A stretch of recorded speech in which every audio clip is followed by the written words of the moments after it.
One Man's Family. Now brought to you, transcribed every weekday night at this time by Bactine, a remarkable new antiseptic and germicide. Another fine, dependable product of Miles Laboratories, makers of Alka-Seltzer.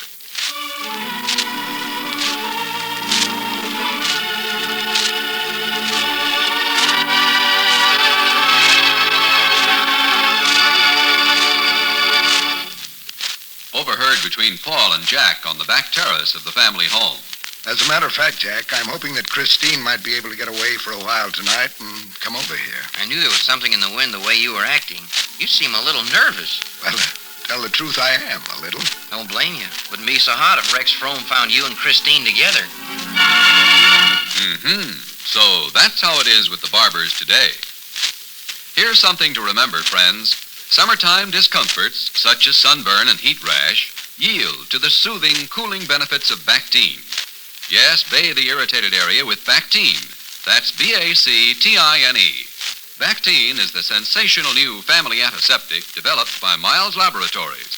Bactine is not only a remarkable antiseptic, but also a bactericide, fungicide, and cleanser deodorant, all in one. Bactine has amazing power to fight germs, yet it is gentle, soothing, and wonderfully effective for sunburn and heat rash, and other summertime discomforts like insect bites and poison ivy. Use it also on cuts and scratches. Bactine is a clear, colorless liquid that will not stain the skin or clothing. Get a 30 or 70-cent size bottle of Bactine at your drugstore. You'll be amazed at its remarkable powers. You'll find dozens of uses for this new and different family antiseptic. Be sure to ask for B-A-C-T-I-N-E. Bactine.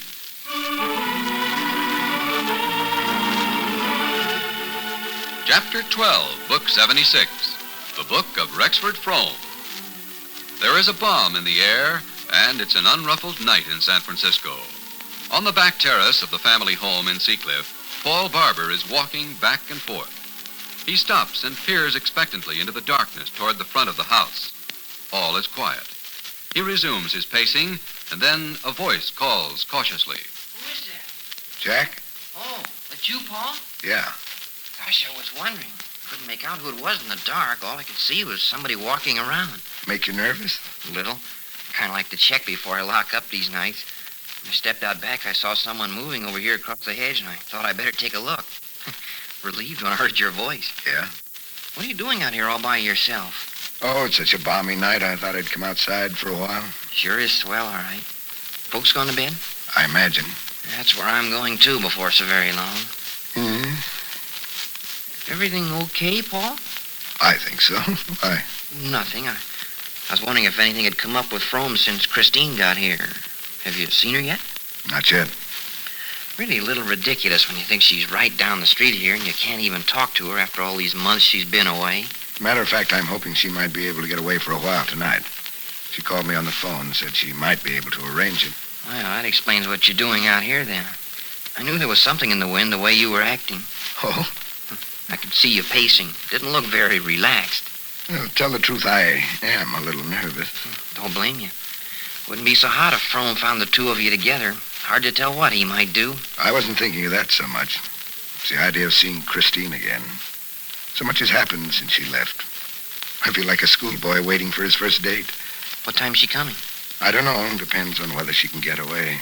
She might not show up at all. Well, I certainly hope she does make it, Paul. I know this whole deal's been pretty rough on you.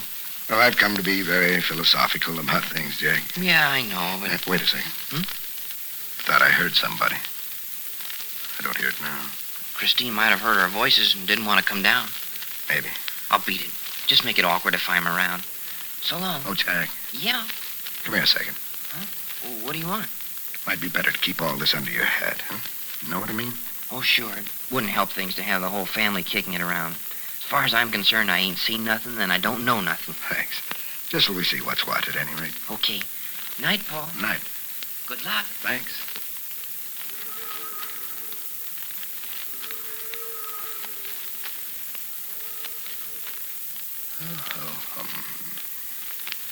Paul? Christine. Yes. I was waiting till Jack left. That was Jack, wasn't it? It's so dark here. Here, give me a hand. Are you cold, Christine? No. It's a lovely warm night. You're trembling. I'm excited. Did you have trouble getting away? Some. I'm sorry I kept you waiting. Did you think I wasn't coming? I know you would if it were at all possible. Then you haven't lost faith in me entirely. You think I ever will? Oh, Paul. Here, sit down. The chair right here. There. I didn't want to turn the terrace lights on. Oh, no. Did you tell Jack you were waiting for me? Yes. I heard your voices, so I waited around the side of the house. I was afraid it might be embarrassing if I came down while someone was here. Oh, Paul, it's terrible to have to be furtive like this. Yes, but it's better than not seeing you at all. There's so much I have to tell you. Oh, how often I've thought of this. Of Seacliff, of looking out, seeing the lights on Golden Gate Bridge at night. The ocean down there, so still. I wondered if I'd ever see it again. There it is. Yes, it hasn't changed. It's all there. But is it? Ever since I got back here to San Francisco, I've tried to tell myself that it is the same. That this is home. The only place I'd ever want to call home, at least. And yet I have an uneasy feeling that it isn't right somehow. Actually, it must seem pretty prosaic after all your triumphs in Europe. Applause and adulation. Paris, Rome, Berlin, London. And here, routine. Oh, I didn't mean that. No, this is something within me. What I miss now has nothing to do with my concerts and what I've done and seen. Don't you understand? Tell me about your tour. What was the biggest thrill you had? I remember reading in the paper that they stood and cheered you in Edinburgh. Must be very gratifying to know you've pleased people that much. Yes.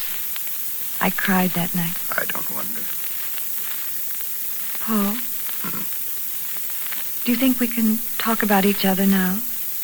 I feel as though we haven't said what we've wanted to say at all. And what do you want to say, Chris? There's a barrier between us. For a moment when I first sat down here, I had a glorious sense of relief and of peace.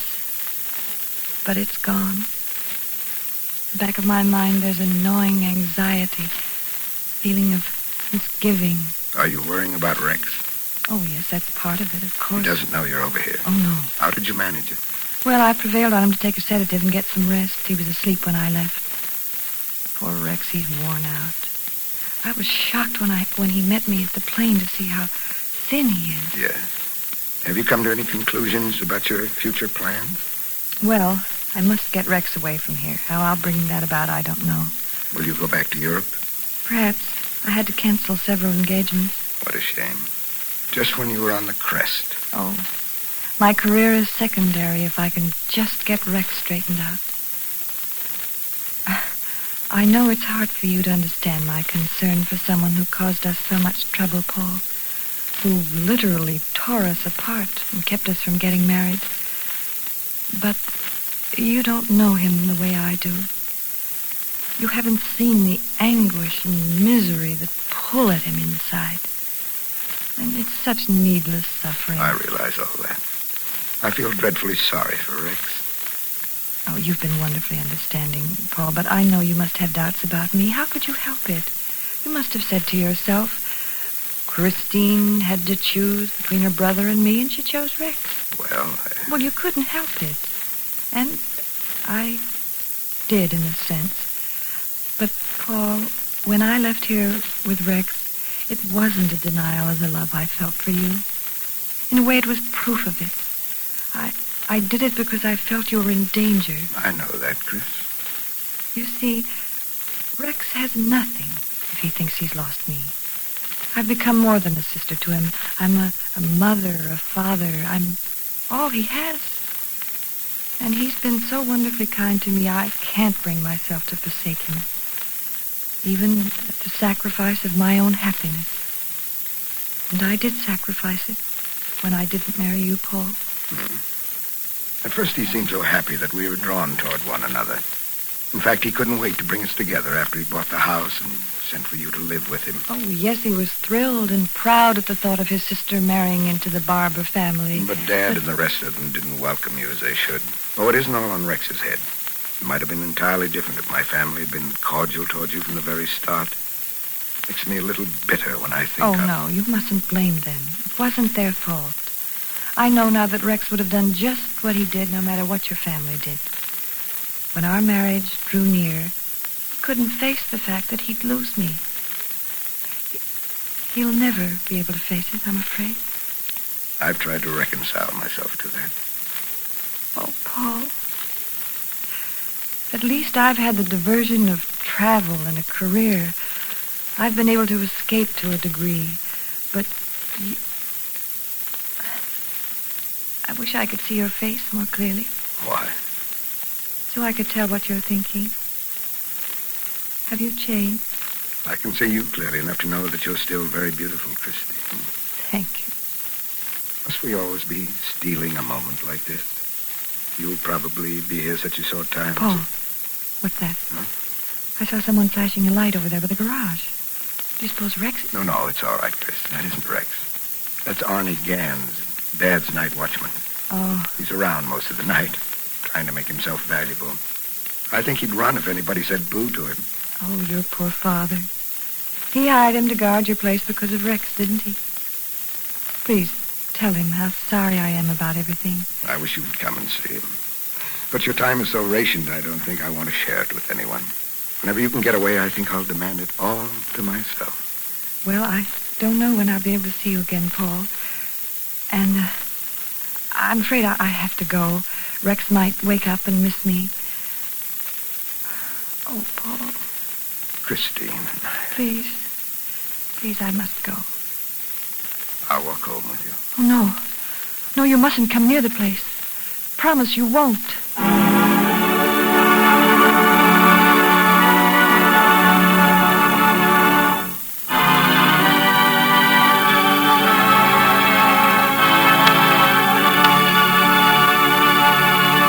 Paul will be back in just a moment with further developments.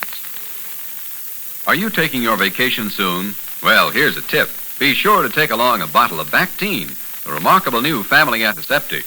You've never used a product exactly like Bactine, friends. It's more than just a germicide. It has many more uses. Bactine is an antiseptic, bactericide, fungicide, and cleanser deodorant all in one bottle. Use it this summer to take the burn out of sunburn, the itch and irritation out of insect bites and stings. Use it to soothe and relieve the itching of poison ivy, heat rash. Use it to soothe and relieve the irritation of poison ivy or heat rash. Use it as an antiseptic on cuts and scratches. Bactine is ever so powerful and effective, yet gentle to skin. Ask your druggist for Bactine in either the 30 or 70-cent size bottle.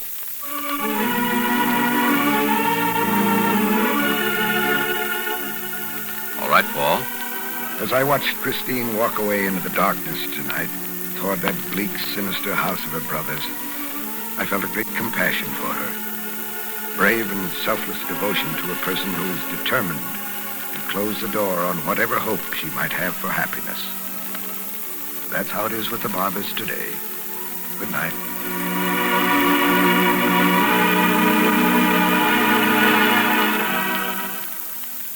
Friends, for just 10 cents, you can try Tabsin, the remarkable new product that offers fast relief from the symptoms of hay fever and summer colds. Just send 10 cents with your name and address to Miles Laboratories, Box 30, Elkhart, Indiana, for a regular 45-cent trial package of Tabsin from our regular stock. You'll never know how much better Tabsin can help you feel until you try it. So put your dime in the mail right now. Send it to Miles Laboratories, Box 30, Elkhart, Indiana, for a regular 45-cent trial package of Tabsin. This offer is for a limited time only, so send for Tabcin, Tabsin, today.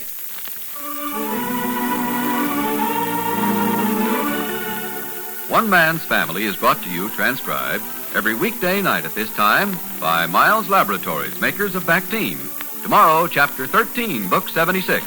This is a Carlton E. Morse production, directed by Michael Raffetto.